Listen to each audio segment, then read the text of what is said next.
പരിശുദ്ധമായ മുഹറം മാസത്തിൻ്റെ 3-ാമത്തെ വെള്ളിയാഴ്ച ദിനത്തിലാണ് നമ്മൾ എല്ലാവരും ഉള്ളത്.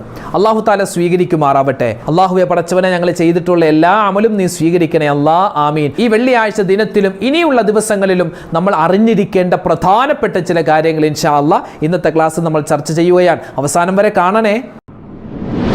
5 വഖത്ത് നിസ്കാരം നമ്മൾ കൃത്യമായി നിസ്കരിക്കുന്നവരാണ്. അള്ളാഹു അതിന് തൗഫീഖ് തരട്ടെ. ഖളാ ആക്കാതെ നിസ്കരിക്കാൻ പറ്റിയാൽ ഒരു മനുഷ്യന് കിട്ടുന്ന ഏറ്റവും വലിയൊരു അനുഗ്രഹമാണ്. 5 സമയത്ത് നമ്മൾ നിസ്കരിച്ചാൽ നമുക്ക് പ്രതിഫലം കൂടുതൽ കിട്ടും. 5 വഖത്ത് ഫർള് നമ്മൾ നിസ്കരിക്കുന്നുണ്ട്. അതല്ലാതെ 5 സമയത്ത് നമ്മൾ നിസ്കരിച്ചാൽ ആ സമയത്ത് നിസ്കരിക്കുന്ന നിസ്കാരത്തിന് ഒരുപാട് പ്രതിഫലമാണ് അള്ളാഹു തരുന്നത്.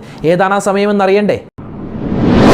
5 സമയത്ത് നമ്മൾ നിസ്കരിച്ചാൽ പ്രതിഫലം കൂടുതൽ കിട്ടും. അതുപോലെ 5 സമയത്ത് നമ്മൾ നിസ്കരിച്ചാൽ അത് തഹ്രീമിൻ്റെ കറാഹത്താണെന്ന് മഹത്തുക്കൾ പഠിപ്പിക്കുന്നു. അതായത് ഹറാമിനോടടുത്ത കറാഹത്താണ്, കുറ്റം കിട്ടും. അള്ളാഹുവിൻ്റെ ഭാഗത്ത് നിന്ന് കുറ്റം കിട്ടും 5 സമയത്ത് നിസ്കരിച്ചാൽ. അള്ളാഹു കാക്കുമാറാവട്ടെ. ഏതാണ് നിസ്കരിക്കാൻ പാടില്ലാത്ത ആ 5 സമയങ്ങൾ നമുക്കൊന്ന് കേട്ടാലോ? ഫർളായ സുന്നത്തായ നമസ്കാരങ്ങൾക്ക് ശേഷം ഒരു ചെറിയ ദുആ പഠിപ്പിക്കാം. അതൊരു ദുആയാണ്, ഇസ്തിഗ്ഫാറാണ്, തസ്ബീഹാണ്, എല്ലാ ഗണത്തിലും പെടും. അത് നമ്മൾ പറഞ്ഞാൽ നമുക്ക് കിട്ടാത്ത നേട്ടങ്ങൾ ഉണ്ടാവില്ല. അർശ് നിറയെ നമുക്ക് ഗുണങ്ങൾ കിട്ടുമെന്നാണ്. മാത്രമല്ല ദുന്യവിയായ ഒരുപാട് നേട്ടങ്ങൾ ഉണ്ടാകും, ഉഖ്റവിയായ ഒരുപാട് ഗുണങ്ങൾ ഉണ്ടാകും. എല്ലാ നന്മയും നമുക്ക് ജീവിതത്തിൽ കിട്ടാൻ, സാമ്പത്തികമായ ഭദ്രതയുണ്ടാവാൻ, മക്കൾ നന്നാവാൻ, അതുപോലെ തന്നെ ഖൈറ് ഏതാണോ, നല്ലത് ഏതാണോ അത് നമുക്ക് വേഗത്തിൽ നമ്മുടെ ജീവിതത്തിലേക്ക് വരാനൊക്കെ പറ്റിയ നിസ്കാരം കഴിഞ്ഞ് നമ്മൾ ഒരു പ്രാവശ്യം പറയേണ്ട അതിശ്രേഷ്ഠമായ ഒരു ദിക്ർ, അതും കൂടി നമുക്ക് ഇന്നത്തെ ക്ലാസ്സിൽ കേൾക്കാം.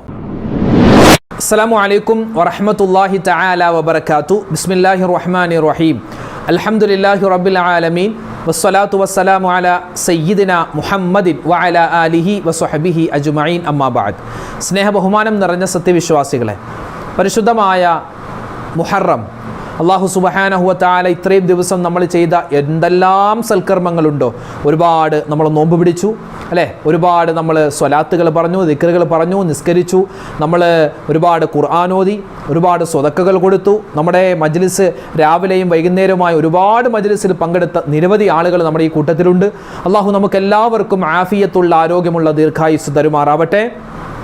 നമ്മൾ ചെയ്തിട്ടുള്ള എല്ലാ സൽക്കർമ്മങ്ങളും അള്ളാഹു താല പോരായ്മകൾ പരിഹരിച്ച് കബൂലാക്കുമാറാവട്ടെ. നമ്മുടെ മനസ്സിൻ്റെ എല്ലാ വിഷമങ്ങളും അള്ളാഹു താല ഈ ഒരു വെള്ളിയാഴ്ച ദിവസത്തിൻ്റെ ബറക്കത്ത് കൊണ്ട് അള്ളാഹു താല മാറ്റിത്തരുമാറാവട്ടെ. ഇന്ന് മുഹറം മാസത്തിൻ്റെ 3-ാമത്തെ വെള്ളിയാഴ്ച ദിനത്തിലാണ് നമ്മളുള്ളത്. അള്ളാഹുവെ പടച്ചവനെ, ഈ വെള്ളിയാഴ്ച ദിനത്തിൻ്റെ ഹക്ക് കൊണ്ട് ഞങ്ങളിൽ നിന്നും മരണപ്പെട്ടു പോയ മുഴുവൻ ആളുകൾക്കും നീ മഗ്ഫിറത്ത് കൊടുക്കണേ അല്ലാ. പ്രകൃതി ദുരന്തങ്ങളെ തൊട്ട് അള്ളാഹുവെ ഞങ്ങളെ നീ കാക്കണേ റഹ്മാനെ. പല സ്ഥലത്തും മഴ കഠിനമാവുകയാണ്, പല സ്ഥലത്തും അതിശക്തമായ വെയിൽ വന്നു പോയിക്കൊണ്ടിരിക്കുന്നു. അങ്ങനെ പല സ്ഥലത്തും കാലാവസ്ഥ നമുക്ക് പ്രവചിക്കാൻ പറ്റാത്ത തരത്തിൽ മാറി മറിയുകയാണ്. അള്ളാഹു താല എന്താണ് ഉദ്ദേശിച്ചിട്ടുള്ളതെന്നും നമുക്കൊന്നും അറിയില്ല. അള്ളാഹുവെ, ഞങ്ങൾക്ക് തരുന്ന മഴ നീ ഖൈറാക്കണയല്ല. വലിയ അദാബിൻ്റെ ശിക്ഷയുടെ മഴയെ തൊട്ട് നീ കാക്കണയല്ല. അള്ളാഹുവെ, കഠിനമായ ചൂട് അത് നരകത്തിൽ നിന്നാണെന്ന് നിന്റെ മുത്തു റസൂല് പറഞ്ഞിട്ടുണ്ട്. കഠിനമായ ചൂടിനെ തൊട്ടും ഞങ്ങളെ നീ കാക്കണേ റഹ്മാനെ. പല സ്ഥലത്തും പ്രകൃതി ക്ഷോഭങ്ങൾ, പ്രകൃതി ദുരന്തങ്ങൾ വന്നുകൊണ്ടിരിക്കുന്നു, നീ കാക്കണയല്ല. അള്ളാഹു സുബ്ഹാനഹു വ തആല ഈ പ്രകൃതി ദുരന്തങ്ങളെ തൊട്ട് നമ്മളെ കാക്കുമാറാവട്ടെ. നമ്മളൊക്കെ യാത്ര ചെയ്യുന്നവരാണ്, നമ്മളൊക്കെ കാറുകളിലും അതുപോലെ ബൈക്കിലും ബസ്സുകളിലും ഒക്കെ നമ്മൾ യാത്ര ചെയ്യുന്നവരാണ്. എല്ലാ അപകടങ്ങളെ തൊട്ടും അള്ളാഹു നമ്മളെ സംരക്ഷിക്കുമാറാവട്ടെ. ആമീൻ യാ റബ്ബൽ ആലമീൻ. അൽഹംദുലില്ലാ, ഇന്ന് പുണ്യമായ വെള്ളിയാഴ്ച ദിനമാണ്. ഈ വെള്ളിയാഴ്ച ദിവസത്തിലെ മുഹറം മാസത്തിൻ്റെ ഈ വെള്ളിയാഴ്ച, ഇന്നത്തെ ഈ ദിവസം മുതൽ ഇനിയുള്ള എല്ലാ ദിവസത്തിലും അതുപോലെ തന്നെ ഇനിയുള്ള എല്ലാ സമയത്തും നമ്മൾ ശ്രദ്ധിക്കേണ്ട നിസ്കാരവുമായി ബന്ധപ്പെട്ട കുറച്ച് കാര്യങ്ങളാണ് നമ്മൾ ഇന്നത്തെ ക്ലാസ്സിൽ സംസാരിക്കുന്നത്. ഇന്ന് വെള്ളിയാഴ്ച ദിവസമാണ്. ഇന്ന് ഇൻഷാ അല്ലാഹ് ഇന്നത്തെ ദിവസം മുതൽ, ഇന്ന് പ്രധാനപ്പെട്ട ഈ വെള്ളിയാഴ്ച ദിവസം മുതൽ തന്നെ നമ്മൾ ശ്രദ്ധിക്കേണ്ട, ആണും പെണ്ണും പ്രത്യേകം ശ്രദ്ധിക്കേണ്ട, നിസ്കരിക്കുന്ന സമയത്ത് പ്രധാനമായി നമ്മൾ ഒഴിവാക്കാൻ പാടില്ലാത്ത ചില കാര്യങ്ങളാണ് ഇന്ന് നമ്മൾ വീഡിയോയിൽ പരിചയപ്പെടുന്നത്. അതിനു മുമ്പ് ഇന്ന് വെള്ളിയാഴ്ച ദിവസമാണല്ലോ, പുരുഷന്മാർ നേരത്തെ പള്ളിയിലേക്ക് പോവുക. അതോടൊപ്പം തന്നെ പരമാവധി സുന്നത്തുകൾ. ഇന്നിപ്പോൾ സൂറത്തുൽ കഹഫ് ഓതാത്തവരുണ്ടാവാം, അത് സൂറത്തുൽ കഹഫ്, അതുപോലെ സ്വലാത്ത്, മറ്റ് ദിക്റുകൾ, തസ്ബീഹുകൾ, പിന്നെ മരണപ്പെട്ടുപോയവരെ സിയാറത്ത് ചെയ്യുക. സയ്യിദുൽ അയ്യാം, ദിവസങ്ങളുടെ നേതാവാണ് പരിശുദ്ധമായ ഈ ഒരു വെള്ളിയാഴ്ച ദിവസം. അല്ലാഹു തആല നമ്മുടെ ഈ ഒരുമിച്ച് കൂടലും നമ്മൾ ഈ പറയുന്നതും കേൾക്കുന്നതുമായ കാര്യങ്ങൾ സ്വീകരിക്കുമാറാവട്ടെ. ആമീൻ. നമ്മളെല്ലാവരും 5 വക്തും നിസ്കരിക്കുന്നവരാണ്. നിസ്കാരം ഖളാ ആക്കാതെ പരമാവധി ജമാഅത്തോടുകൂടി നിസ്കരിക്കാനാണ് നമ്മളെല്ലാവരും ശ്രദ്ധിക്കുന്നത്. നമ്മൾ 5 വക്ത് നിസ്കാരം, ആ 5 വക്ത് നമസ്കാരം അല്ലാതെ 5 സമയത്ത് നിസ്കരിച്ചാൽ ഒരുപാട് പുണ്യമുണ്ട്. നമ്മൾ 5 വക്ത് നമസ്കാരം സുബഹി, ളുഹർ, അസർ, മഗ്രിബ്, ഇശ, ഇത് ജമാഅത്തോടുകൂടി നമ്മൾ ഖളാ ആക്കാതെ നിസ്കരിക്കുക എന്ന് പറഞ്ഞാൽ അതൊരു മനുഷ്യൻ്റെ ജീവിതത്തിൽ കിട്ടുന്ന വലിയൊരു അനുഗ്രഹം തന്നെയാണ്. അവൻ അങ്ങനെ ചെയ്താൽ ഒരുപാട് നേട്ടങ്ങളാണ് അള്ളാഹു കൊടുക്കുക. അതല്ലാതെ 5 സമയത്തു കൂടി നമ്മൾ പ്രത്യേകം ശ്രദ്ധിച്ച് നിസ്കരിച്ചാൽ, അതായത് സുന്നത്ത് നിസ്കരിച്ചാൽ വലിയ പ്രതിഫലമാണ് അള്ളാഹു തആല മറ്റ് സമയങ്ങളിൽ നമ്മൾ സുന്നത്ത് നിസ്കരിക്കുന്നതിനേക്കാൾ കൂടുതൽ പ്രതിഫലം തരും. അതിൽ ഒന്നാമത്തേത് നബി സല്ലല്ലാഹു അലൈഹി വസല്ലമ തങ്ങൾ പറയുന്നു, അഫ്ളലുസ് സ്വലാത്തി ബഅദൽ മക്തൂബ സ്വലാത്തുർ റജുലി ഫീ ജൗഫിൽ ലൈൽ. ഒരു മനുഷ്യൻ 5 വക്ത് നമസ്കാരം, ഫർളായ അവൻ്റെ 5 വക്ത് നമസ്കാരത്തിന് ശേഷം പിന്നെ അയാൾ നിസ്കരിക്കുന്ന സുന്നത്ത് നിസ്കാരങ്ങളിൽ പ്രധാനപ്പെട്ട ഒരുപാട് നേട്ടങ്ങൾ നമുക്ക് കിട്ടുന്ന സുന്നത്ത് നിസ്കാരം, അത് അർദ്ധരാത്രി നിസ്കരിക്കുന്ന, രാത്രി നിസ്കരിക്കുന്ന നിസ്കാരമാണ്. രാത്രി എന്ന് പറഞ്ഞാൽ രാത്രിയുടെ 2 ഭാഗം വിട്ട് കഴിഞ്ഞ്, അതായത് ഒരു മണി കഴിഞ്ഞ് 1 മണി, 2 മണി, 3 മണി, 4 മണി, അതായത് ഒരു തഹജ്ജുദിൻ്റെ ഒക്കെ സമയമുണ്ടല്ലോ, ആ സമയത്ത് നിസ്കരിക്കുന്ന നിസ്കാരത്തിന് വളരെ പവറാണെന്നാണ്. നമുക്ക് എന്തെങ്കിലുമൊക്കെ ആവശ്യങ്ങൾ നിറവേറ്റി കിട്ടാനുണ്ടെങ്കിൽ, എന്തെങ്കിലും ഒരു വിഷമമുണ്ടെങ്കിൽ, സങ്കടമുണ്ടെങ്കിൽ, എന്തെങ്കിലും മനസ്സിൽ നമുക്കൊരു ഉദ്ദേശമുണ്ട് അതൊന്ന് സഫലീകരിച്ച് കിട്ടാനൊക്കെ ആഗ്രഹമുണ്ടെങ്കിൽ, ആ ഒരു സമയത്ത് ഒരു 2 മണിയോ 3 മണിക്കൊക്കെ എഴുന്നേറ്റിട്ട് നല്ലവണ്ണം വുളുവെടുത്ത് നല്ല രൂപത്തിൽ മനസ്സിന് റാഹത്താകുന്ന നിലയിൽ 2 റക്അത്ത് നമുക്ക് സുന്നത്ത് നിസ്കരിച്ചിട്ട് നമ്മൾ ദുആ അല്ലാഹു വേഗത്തിൽ സ്വീകരിക്കും. അപ്പോൾ രാത്രിയിലുള്ള, അർദ്ധരാത്രിയുള്ള നിസ്കാരം അള്ളാഹുക്ക് വലിയ ഇഷ്ടമാണ്. അതുപോലെ രണ്ടാമത്തെ സമയം എന്ന് പറഞ്ഞാൽ ഇശാഇൻ്റെയും മഗ്രിബിൻ്റെ ഇശാഇൻ്റെ ഇടയിലുള്ള നിസ്കാരം. ആ സമയത്തെന്ന് പറഞ്ഞാൽ വലിയ ശ്രേഷ്ഠതയുള്ളൊരു സമയമാണ്. ജനങ്ങളൊക്കെ മറ്റ് ജോലികളിൽ അശ്രദ്ധമായി പോകുന്ന ഒരു സമയമാണ്. ആ സമയത്ത് നിസ്കരിച്ചാൽ, നമ്മൾ മഗ്രിബ് നിസ്കരിക്കുന്നു, മഗ്രിബിന് ശേഷം 2 റക്അത്ത് സുന്നത്ത് നിസ്കാരമുണ്ട്, പിന്നെ അത് കഴിഞ്ഞ് അവ്വാബി നിസ്കാരമുണ്ട്. അതല്ലാതെ നമുക്ക് ഇഷ്ടമുള്ള തരത്തിലൊക്കെ സുന്നത്തൊക്കെ അവിടെ ആ സമയത്ത് നിസ്കരിക്കാം. ആ നിസ്കരിക്കുന്ന നിസ്കാരത്തിനും വലിയ ശ്രേഷ്ഠതയുണ്ട്. മൂന്നാമത്തേത് വെള്ളിയാഴ്ച രാവിലും പകലിലുമൊക്കെ നമ്മൾ നിസ്കരിക്കുന്ന സുന്നത്തായ നിസ്കാരങ്ങൾ. ആ സമയത്ത് നമുക്ക് തസ്ബീഹ് നമസ്കരിക്കാം. അതുപോലെ ളുഹാ നിസ്കാരമുണ്ട്, വെള്ളിയാഴ്ച രാവിലെ ളുഹാ നിസ്കരിക്കാം. അതുപോലെ തന്നെ നമുക്ക് വ്യാഴാഴ്ച രാത്രി തഹജ്ജുദ് നിസ്കരിക്കാം, വിത്ർ നിസ്കരിക്കാം. ആ ഒരു നിസ്കാരത്തിനൊക്കെ വെള്ളിയാഴ്ച രാവിലും പകലിലും നിസ്കരിക്കുന്ന നിസ്കാരത്തിന് മറ്റ് ദിവസങ്ങളിൽ നിസ്കരിക്കുന്നതിനേക്കാൾ കൂടുതലായി നേട്ടമുണ്ട്. നാലാമത്തേത് റമളാൻ 1 to 30 വരെയുള്ള ദിവസം രാത്രിയാവട്ടെ പകലാവട്ടെ നിസ്കരിക്കുന്ന നിസ്കാരങ്ങൾക്ക്, സുന്നത്ത് നിസ്കാരങ്ങൾക്ക് മറ്റ് മാസങ്ങളിൽ നമുക്ക് നിസ്കരിക്കുന്നതിനേക്കാൾ കൂടുതൽ പ്രതിഫലം കിട്ടുന്നതാണ്. അഞ്ചാമത്തേത് യുദ്ധത്തിൻ്റെ ഇടയിലുള്ള നിസ്കാരം. ഈ നിസ്കാരം ഇപ്പോൾ നമ്മൾ നിസ്കരിക്കേണ്ടി വരില്ല, കാരണം നമ്മൾ ആ ഒരു പഴയ കാലത്തുള്ള നിസ്കാരമാണ്. യുദ്ധത്തിൻ്റെ സമയത്തുള്ള നിസ്കാരം, അതായത് കുറച്ചാളുകൾ യുദ്ധം ചെയ്യണം, മറ്റ് കുറച്ചാളുകൾ നിസ്കരിക്കണം.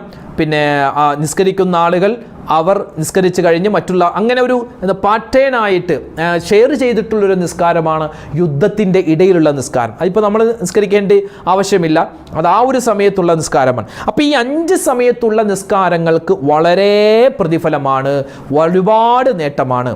നമ്മളിത് പറഞ്ഞു, 5 സമയത്ത് നിസ്കരിച്ചാൽ കൂടുതൽ പുണ്യം കിട്ടും, എന്നാൽ 5 സമയത്ത് നിസ്കരിച്ചാൽ കുറ്റം കിട്ടും, ഹറാമാണെന്ന് പോലും പറഞ്ഞ പണ്ഡിതന്മാരുണ്ട്. 5 സമയത്ത് നിസ്കരിക്കാൻ പാടില്ല, ഹറാമാണ്, തഹ്രീമിൻ്റെ കറാഹത്ത്, അതായത് ഹറാമിനോട് അടുത്ത കറാഹത്താണെന്ന് പറഞ്ഞ ഉലമാക്കളും നമ്മുടെ കൂട്ടത്തിലുണ്ട്. കുറ്റം കിട്ടുമെന്നാണ്. ചില ആളുകൾ രക്ഷപ്പെട്ട് നിസ്കരിച്ച കുറ്റം കിട്ടും, അങ്ങനെ പിന്നെ നിസ്കരിക്കണ്ടല്ലോ, അങ്ങനെയല്ല. കേട്ടോ, അതായത് 5 സമയത്ത് നമ്മൾ നിസ്കരിച്ചാൽ കുറ്റം കിട്ടും. ഏത് നിസ്കാരമാ? സുന്നത്ത് നിസ്കാരം. ഫർള് നിസ്കാരം ഖളാ ഉള്ള ആളുകൾക്ക് രാത്രി എന്നില്ല, പകലെന്നില്ല, ഏത് സമയത്തും ഖളാ വീട്ടണമെന്നാണ്. നമ്മളിവിടെ പറയുന്നത് സുന്നത്ത് നിസ്കാരത്തിൻ്റെ കാര്യമാണ്. 5 സമയത്ത് നമ്മൾ സുന്നത്ത് നിസ്കരിച്ചാൽ കൂടുതൽ പുണ്യം കിട്ടുമെന്ന് പറഞ്ഞു. 5 സമയത്ത് നമ്മൾ നിസ്കരിച്ചാൽ കുറ്റം കിട്ടും. കേട്ടോ, ഒന്നാമത്തേത് ഒന്നാമത്തേത് സുബഹി നമസ്കാരം കഴിഞ്ഞ് ഉദയത്തിന് മുമ്പ് ഉള്ള സമയത്ത്. ഉദാഹരണം പറഞ്ഞാൽ സുബഹി ബാങ്ക് 5 മണിക്കാണ്. 5 മണിക്ക് സുബഹി ബാങ്ക്, ഒരു 5:15 നമ്മൾ സുബഹി നിസ്കരിച്ചു എങ്കിൽ 5:15 നമ്മൾ സുബഹി നിസ്കരിച്ചു, ഒരു 5:25 ആകുമ്പോൾ നമ്മൾ സുബഹി നിസ്കാരം ദുആയൊക്കെ തീർന്നു എന്ന് വിചാരിക്കാം, ഒരു ഉദാഹരണം. എങ്കിൽ ആ 5:25 മുതൽ 5:30, 5:45, 6 മണി, 6:15 ഇപ്പോൾ ഉദയം. ഏകദേശം 10-40 മിനിറ്റ് ആ ഒരു സമയത്ത് നമ്മൾ വേറെ സുന്നത്തൊന്നും നിസ്കരിക്കാൻ പാടില്ല. അതായത് സുബഹി നമ്മൾ എപ്പോഴാണ് നിസ്കരിക്കുന്നത്, ആ നിസ്കാരം സുബഹി നിസ്കരിച്ചത് മുതൽ ഉദയം വരെയുള്ള സമയത്ത്, ആ സമയത്ത് മറ്റു സുന്നത്തൊന്നും നിസ്കരിക്കാൻ പാടില്ല, അതുപോലെ കിടന്നുറങ്ങാനും പാടില്ല എന്നാണ് ആ സമയത്ത്. എന്ന് വെച്ചാൽ മറ്റ് സുന്നത്തൊന്നും നിസ്കരിക്കാൻ പാടില്ല എന്നാണ്. അല്ലാതെ ഇപ്പോൾ ഫർള് ഒരുപാട് നിസ്കാരം ഖളാ വീട്ടാനുള്ള ആളുകൾക്ക് ആ സമയത്ത് ഖളാ വീട്ടാം. സുബഹി നിസ്കാരം കഴിഞ്ഞ് അയാൾക്ക് ഉദയം വരെയുള്ള സമയത്തൊക്കെ നമുക്ക് ഫർള് ഖളാ വീട്ടാം. ഖളാ വീട്ടണം എന്നാണ്, ഖളാ വീട്ടണം. അല്ലാതെയുള്ള സാധാരണ സുന്നത്തായ നിസ്കാരങ്ങൾ ആ സമയത്ത് പാടില്ല. മനസ്സിലായില്ല ഒന്നാമത്തെ സമയം. രണ്ടാമത്തേത് ഉദയം കഴിഞ്ഞു. ഇപ്പോൾ 6:15 സൂര്യൻ ഉദിക്കുന്നു. ഉദയം കഴിഞ്ഞത് മുതൽ ഏകദേശം ഒരു 20 മിനിറ്റ്, അതായത് ഒരു 6:15 ഉദയമാണെങ്കിൽ ഒരു 6:35 വരെയുള്ള ആ ഒരു 20 മിനിറ്റ് ടൈമിലും നമ്മൾ വേറെ സുന്നത്തൊന്നും നിസ്കരിക്കാൻ പാടില്ല. ഇതൊക്കെ വളരെ അപൂർവമായിട്ട് ആളുകൾ അങ്ങനെ നിസ്കരിക്കാറുള്ളൂ, എല്ലാവരും ഇങ്ങനെ കാത്തിരിക്കുന്നില്ല. അങ്ങനെയുള്ള ഒരു സമയത്തും നമ്മൾ നിസ്കരിക്കാൻ പാടില്ല. അതായത് ഫർളൊക്കെ നമുക്ക് ഖളാ വീട്ടാം, ആ സമയത്ത് മുത്തലക്കൻ വേറെ ഒരു കാരണമില്ലാതെ വെറുതെ സുന്നത്ത് നിസ്കരിക്കാൻ പാടില്ല. ഈ സുബഹിക്ക് ഉള്ള സമയത്തും അല്ലെങ്കിൽ സുബഹി നിസ്കാരം കഴിഞ്ഞ് ഉദയം വരെയുള്ളതും ഉദയം കഴിഞ്ഞ ഒരു 20 മിനിറ്റ് വരെ സുന്നത്തായ മറ്റ് നിസ്കാരങ്ങളൊന്നും പാടില്ലെന്ന് പറയാനുള്ള കാരണം ഈ സമയത്താണ് മറ്റു മതവിശ്വാസികൾ അവരുടെ ദൈവത്തെ, അവരുടെ ബിംബത്തെ ആരാധിക്കുന്നത്, അല്ലേ? ഈ സൂര്യ നമസ്കാരം എന്നൊക്കെ പറഞ്ഞുള്ള അവരുടേതായ ആരാധനകളുണ്ടല്ലോ, ആ ഒരു ടൈമിലാണ് നടക്കുന്നത്. അപ്പോൾ അതിനോടൊന്നും ഒരു സമയം പോലും യോജിച്ചു വരാതിരിക്കാനാണ് നമുക്ക് ഫുഖഹാക്കൾ ഇങ്ങനെ ആ സമയത്ത് മറ്റ് സുന്നത്ത് നിസ്കാരങ്ങളൊന്നും പാടില്ല എന്ന് പറഞ്ഞത്. ഇനി 6:15 മുതൽ ഒരു ഏകദേശം ഒരു 20 മിനിറ്റ് വരെ വേറെ നിസ്കാരങ്ങളൊന്നും പാടില്ല. പെരുന്നാളും പാടില്ല. ചില ആളുകൾ സുബഹി നിസ്കാരം കഴിഞ്ഞ് ഉടൻ തന്നെ പെരുന്നാൾ നിസ്കരിക്കും, പാടില്ല.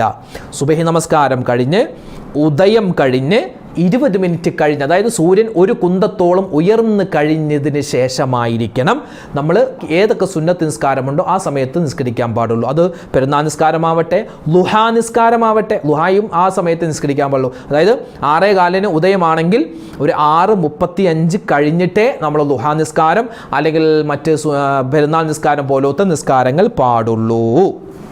ഇനി മൂന്നാമത്തെ സമയം എന്ന് പറഞ്ഞാൽ മഗ്രിബിന് മുമ്പുള്ള സമയം.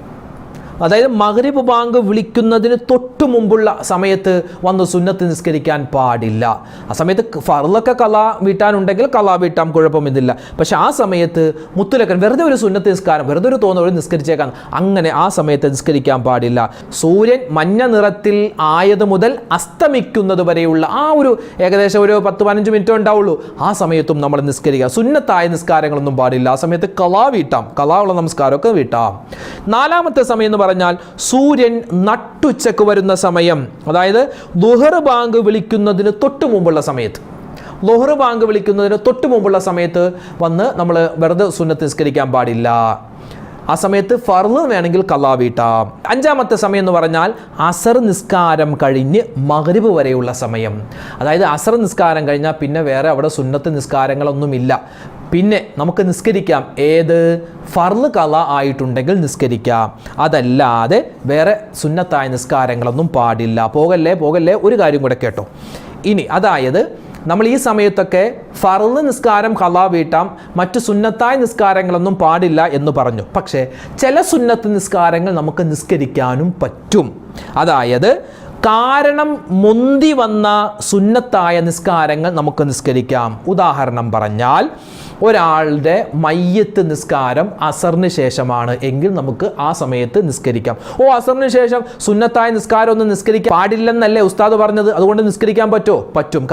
കാരണം മുന്തി വന്നു. അതായത് ഇയാൾ മരിച്ചത് കൊണ്ടല്ലേ നമ്മൾ നിസ്കരിക്കുന്നത്, ഇയാൾ മരിച്ചത് കൊണ്ടല്ലേ അവിടെ നിസ്കാരം വന്നത്. അതുകൊണ്ട് അത് അസറിന് ശേഷമാണെങ്കിലും മഗ്‌രിബിന് തൊട്ട് മുമ്പാണെങ്കിലും, അതായത് സുബഹി നിസ്കാരത്തിൻ്റെ ഉദയത്തിൻ്റെ സമയത്താണെങ്കിലും ഒക്കെ നമുക്ക് മയ്യത്ത് നിസ്കാരം ഏത് സമയത്തും നിസ്കരിക്കാം. ഫർള് ഖളാ വീട്ടാനുണ്ടെങ്കിൽ ഏത് സമയത്തും നിസ്കരിക്കാം. അതുപോലെ തന്നെ വുളൂഇന് ശേഷമുള്ള സുന്നത്ത് നിസ്കാരമുണ്ട്. വുളു എടുത്തു കഴിഞ്ഞാൽ 2 റക്അത്ത് സുന്നത്ത് നിസ്കരിക്കൽ പ്രത്യേകം സുന്നത്താണ്. അപ്പോൾ ഒരാൾ വുളു എടുത്തിട്ട് വന്നു, എപ്പോൾ അസർ നിസ്കാരമൊക്കെ കഴിഞ്ഞ് ഒരു 5 മണിയായപ്പോൾ അയാളൊന്ന് വുളു എടുത്തു. ആ വുളു എടുത്തത് കൊണ്ട് അയാൾക്ക് 2 റക്അത്ത് സുന്നത്ത് നിസ്കരിക്കാൻ പറ്റും, കുഴപ്പമില്ല. അയാൾ വുളു എടുത്തത് കൊണ്ട് അയാൾക്ക് 2 റക്അത്ത് സുന്നത്തൊക്കെ ആ അസറിന് ശേഷമോ അല്ലെങ്കിൽ ളുഹറിൻ്റെ ആ തൊട്ട് മുമ്പുള്ള സമയത്തൊക്കെയോ നിസ്കരിക്കാം. അതായത് കാരണം മുന്തി വന്ന നിസ്കാരം, സുന്നത്ത് നിസ്കാരം അയാൾക്ക് നിസ്കരിക്കാം ഏത് സമയത്തും. അതുപോലെ ഫർള് ഖളാ വീട്ടാനുണ്ടെങ്കിൽ അതും നമുക്ക് ഏത് സമയത്തും ഖളാ വീട്ടാവുന്നതാണ്. ഇവിടെ നിസ്കരിക്കാൻ പാടില്ല എന്ന് പറഞ്ഞത് ഒരു കാരണവുമില്ലാതെ, വെറുതെ ഒരു കാരണവുമില്ലാതെ നിസ്കരിക്കുന്ന നിസ്കാരങ്ങളൊന്നും പാടില്ല. ചിലപ്പോൾ ഇസ്തിഖാറ നിസ്കാരം എന്ന നിസ്കാരമുണ്ട്, അതായത് ഖൈറിനെ തേടിയുള്ള നിസ്കാരം. 2 കല്യാണ ആലോചന വന്നിട്ടുണ്ട്, ഇതിൽ ഏത് പെണ്ണിനെ കെട്ടണം അല്ലെങ്കിൽ ഏത് ചെറുക്കനെ കെട്ടണം, ഏത് ജോലിക്ക് പോകണം, അങ്ങനെ ഒരു എന്താ പറയുക ഇസ്തിഖാറ ഖൈറിനെ തേടിയുള്ള നിസ്കാരം, അതൊന്നും നമ്മൾ എന്ത് പാടില്ല, ഈ സമയത്ത് പാടില്ല. അതല്ലാത്ത സമയത്ത് നിസ്കരിക്കാൻ പാടുള്ളൂ. അതുപോലെ തന്നെ ഇഹ്റാം കെട്ടുന്നതിന് മുമ്പ് 2 റക്അത്ത് ഒരു സുന്നത്ത് നിസ്കാരമുണ്ട്, അതും ഈ സമയത്തൊന്നും പാടില്ല. മഴയെ തേടിയുള്ള നിസ്കാരം അതും ഈ സമയത്തും പാടില്ല. അപ്പോൾ അതല്ലാതെ നമുക്ക് ബാക്കി സുന്നത്ത് നിസ്കാരങ്ങളൊക്കെ നമുക്ക് ഈ സമയത്ത് നിസ്കരിക്കാം. അതുപോലെ ഫർള് ഖളാ ഉണ്ടെങ്കിൽ ഫർളും ഖളാ വീട്ടാം. അപ്പോൾ 5 സമയത്ത് നിസ്കരിച്ചാൽ പുണ്യം കൂടുതലാണ്, 5 സമയത്ത് നിസ്കരിച്ചാൽ നമുക്ക് കുറ്റം കിട്ടും. അതേതൊക്കെയാണ് ആ സമയങ്ങളെന്ന് വിശദമായി നമ്മൾ പറഞ്ഞിട്ടുണ്ട് ഇൻഷാ അല്ലാഹ്. ഇനി നമ്മൾ പറയാൻ പോകുന്നത് ഇതുപോലെയുള്ള സുന്നത്തായ ഫർളായ നമസ്കാരങ്ങൾ, ആ നമസ്കാരങ്ങൾക്കെല്ലാം ശേഷം ഒരു പ്രാവശ്യം ഇനി പറയാൻ പോകുന്ന ഒരു ദിക്ർ, ഇതൊരു ദിക്റാണ്, ഇതൊരു ദുആയാണ്, ഇതൊരു ഇസ്തിഗ്ഫാറാണ്, ഇതൊരു തസ്ബീഹാണ്. ഏത് ഗണത്തിലും നമുക്ക് എടുത്താൻ പറ്റുന്നതാണ്. ഒരു മനുഷ്യൻ ഇത് പറഞ്ഞാൽ അവനിക്ക് അല്ലാഹു തആല കൊടുക്കുന്ന പ്രതിഫലം അർശ് നിറയെ എന്തെല്ലാം ഗുണങ്ങളുണ്ടോ അത് മുഴുവനും അല്ലാഹു അവനിക്ക് കൊടുക്കുന്നതാണ്. അതുപോലെ തന്നെ അല്ലാഹു തആല അർശിൻ്റെ തണൽ കൊടുക്കുന്ന 7 വിഭാഗം ആളുകളുണ്ട്, 7 വിഭാഗം അല്ലാത്ത ഒരുപാട് പേരുണ്ട്. ആ ഗണത്തിൽ, അതായത് അർശിന്റെ തണൽ കിട്ടുന്ന കൂട്ടത്തിൽ അള്ളാഹു ഇവനെ പെടുത്തുന്നതാണ്. ദുനിയാവിലെയും ആഖിറത്തിലെയും ഒരുപാട് പ്രശ്നങ്ങൾ അള്ളാഹു മാറ്റിത്തരുന്നതാണ്. ഹലാലായ മുറാദുകൾ അള്ളാഹു ഹാസിലാക്കുന്നതാണ്. അതുപോലെ അവൻ്റെ ദുആകൾ അള്ളാഹു സ്വീകരിക്കുന്നതാണ്. ആപത്ത്, മുസീബത്ത്, കണ്ണേറ്, സിഹ്റിനെ തൊട്ട് അള്ളാഹു രക്ഷപ്പെടുത്തുന്നതാണ്. ഒരു ദുആ പറഞ്ഞാൽ ഏതാണ് ആ ദുആ, ഏതാണ് ആ തസ്ബീഹ്, ഏതാണ് ആ ദിക്ർ, നിങ്ങൾക്ക് സ്ക്രീനിൽ കാണാം. എല്ലാ സുന്നത്തായ ഫർളായ നമസ്കാരങ്ങൾക്ക് ശേഷവും നമ്മൾ മുടങ്ങാതെ പറഞ്ഞാൽ ഒരുപാട് നേട്ടമാണ് ഈ പറയുന്നത്. ഒറ്റ പ്രാവശ്യം പറഞ്ഞാൽ മതി. അത് പറയുമ്പോൾ നല്ല മനസ്സാന്നിധ്യത്തോടു കൂടി പറയുക. ഏതാണത് നിങ്ങൾക്ക് സ്ക്രീനിൽ കാണാം. സുബ്ഹാനല്ലാഹി വബിഹംദിഹി അദദ ഖൽഖിഹി വറിളാ നഫ്സിഹി വസിനത അർശിഹി വമിദാദ കലിമാതിഹി. ഒന്ന് പറഞ്ഞേ, സുബ്ഹാനല്ലാഹി വബിഹംദിഹി അദദ ഖൽഖിഹി വറിളാ നഫ്സിഹി വസിനത അർശിഹി വമിദാദ കലിമാതിഹി. ഒന്നുകൂടി, സുബ്ഹാനല്ലാഹി വബിഹംദിഹി അദദ ഖൽഖിഹി വറിളാ നഫ്സിഹി വസിനത അർശിഹി വമിദാദ കലിമാതിഹി. ഓരോ സുന്നത്തായ ഫർളായ നമസ്കാരങ്ങൾക്ക് ശേഷം മുടങ്ങാതെ പറഞ്ഞോ. എന്തെങ്കിലും മുടങ്ങിക്കിടക്കുന്ന കാര്യമുണ്ടെങ്കിൽ അതൊക്കെ ആ മുടക്കമൊക്കെ മാറി അത് ഖൈറായി നമുക്ക് തിരിച്ചു കിട്ടാൻ ഈ ഒരു ദിക്ർ, ഈ ഒരു തസ്ബീഹ് നമുക്ക് മതിയാകുന്നതാണ്. അതുകൊണ്ട് എൻ്റെ ശബ്ദം കേൾക്കുന്ന ഉമ്മമാരെ, ഉപ്പമാരെ, നമുക്കിതെപ്പോഴും പറയാൻ പറ്റിയ ഒരു തസ്ബീഹാണ് ഞാനിവിടെ പറഞ്ഞു തന്നത്. സുബ്ഹാനല്ലാഹി വബിഹംദിഹി അദദ ഖൽഖിഹി വറിളാ നഫ്സിഹി വസിനത അർശിഹി വമിദാദ കലിമാതിഹി. അൽഹംദുലില്ലാഹ്.